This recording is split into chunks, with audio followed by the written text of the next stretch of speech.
My name is Favor Iweramre. I'm Nigerian, and well, in terms of my background, I used to be a science student.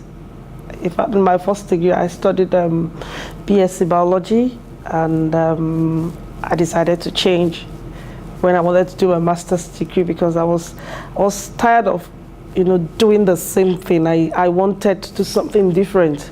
And I saw the business world as something that could give me that opportunity whereby there's always something new. You just want to do something new, maybe a new way of reaching out to people and stuff like that. So I just had to change. So basically I had a science background before changing over to business, and that was why I did an MBA before proceeding to do a PhD. While I was doing my MBA, that was when I just came into England, My first son was 1 year, 4 months. And in fact, I didn't have a clear picture of what it was going to look like studying outside my usual environment. So I actually started studying without no help, no one to assist with the child. It was really tough. Then I was doing my MBA at Anglia Ruskin University at Peterborough. So sometimes if I don't have childcare for him, I have to travel all the way. And then sometimes while studying, he's all over the place, and it was hectic. And I tell you, sometimes I just sit down and cry. Funny, is it? But if that was going to help me feel relieved, why not? So I just sit down and kind of like, how am I going to be able to cope with a child, with my studies? I'm thinking of building a career. So one day I walked into school and I said to one of my professors, Professor Roger, and I said, this is a challenge I'm facing. And he now said to me, have you heard about work-life balance? I said, what's that? He said, go look into it. So I went and started searching, and I was like, wow, this topic sounds interesting. So I said, okay, I would do this topic in my dissertation.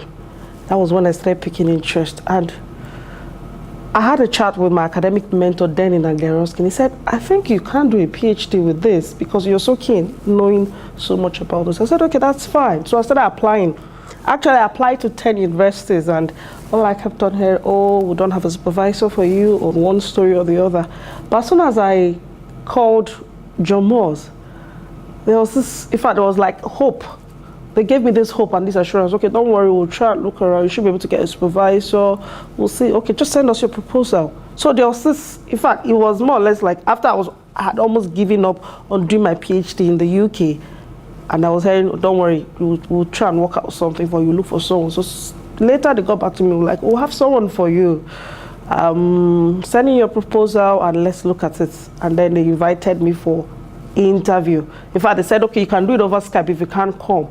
But because of the way the approach they gave from the onset, it was really, it was encouraging. I said, no, I think I want to go to that place and have the interview. I don't want to have it over Skype. I want to go to the university. I mean, the first impression they gave to me was really beautiful, and I loved it.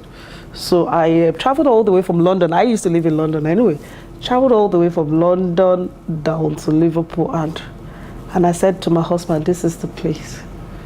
Because the people I met from the trains, as soon as I got down at Lime Street into the city center and down to university, I felt welcomed. I felt at home, so to say. So I decided to, I said to my husband, I'm not taking any other offer. Subsequently, my university offered me a place, and I rejected it. So I decided to move from London to Liverpool and decided to settle here. So they really gave me like an assurance. We all know PhD is not a walk in the park. My mentor said that to me. He told me, so I knew that was what it was going to be. It's been a roller coaster. It's been a journey. In fact, I said to myself, I think I would write about my PhD experience when I'm done with it. It's been a lot of ups and downs, but we're doing it. That's what matters.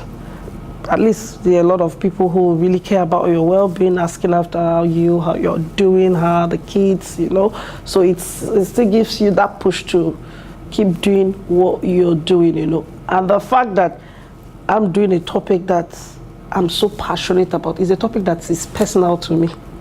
So the ups and downs notwithstanding, I've had some very wonderful experience. I've been bereaved twice. in the program, I got to a point whereby it looked like I was going to drop her, but I said no. I keep pushing because I had the support I needed from people around, the program leader and my supervisors, and a few colleagues around. So it's been up and down, but we'll get there. My supervisors, they've been amazing. Like I said to you before I came in here, I had to get someone to keep the kid and all. My supervisors don't push me around, knowing fully well the challenge I have in terms of childcare. Like I said, I was bereaved. They knew when my mom passed away, so there was no one to help with the kids. So usually, if I need to come meet them, they will always give me, okay, like 4 slots.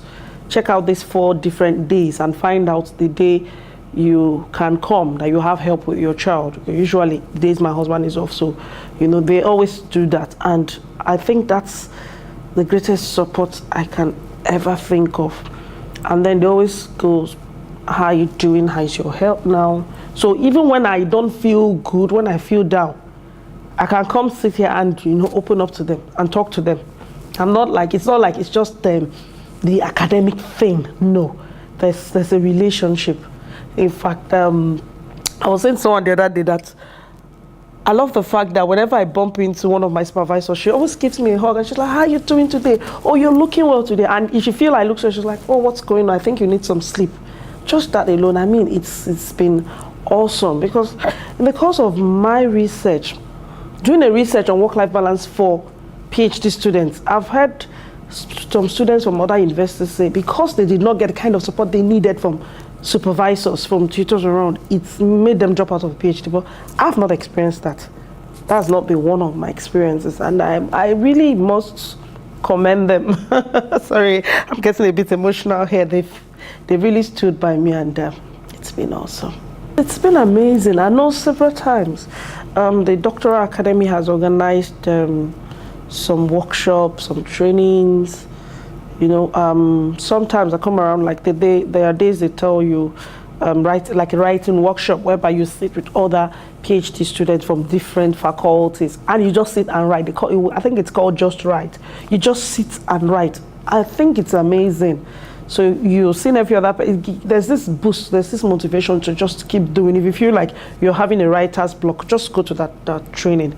It motivates you, and then you're able to see 1 or 2 persons. In fact, I've been privileged to attend it with my mentor, the lady that I was assigned to be mentored. In fact, she just graduated and she just defended her thesis, and she just kept on encouraging me. She said, I attend these workshops regularly. I think you should. I said, yes, I've just attended, but I think it's quite helpful. So I'm going to keep doing it. I'll just try and work out some childcare for my kids, and then I'll come in. So there's been a lot of programs. I know I've attended some on CV writing, to write CVs for a career. I know there are a lot of programs here and there. I've got a lineup of those that I've been attending from first year, second year, and it's been amazing. Yeah, I've been privileged to speak to someone. In fact, the lady I mentor now happened to be my classmate when I was in my MBA. In fact, I spoke her to come to John Moores. She had an offer earlier in Scotland, but I said to her, no, just come. I said to her, it's not an easy ride, but you get the best support you can. And really, I've been having a chat with her, and she said her supervisor too has been quite encouraging and supportive. All I would say to whoever is coming, be ready to work. Your supervisors will support you, yes, but they expect you to work. Yeah, if they go hard on you, it's because you're not working. I say to my supervisors, hit me hard when you need to hit me hard. Don't get emotional with me, no. Just hit me hard when I'm not, give me the hard knocks when I'm not doing the job, because you need to produce a doctor like you.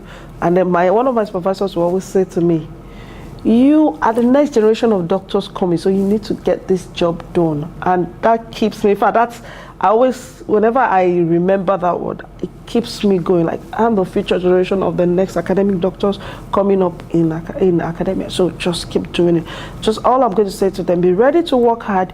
It's not an easy journey, but you will get there. And be ready to persevere. Just whatever the challenges might be, just keep doing what you're doing. Be focused. And I'm sure you'll get there.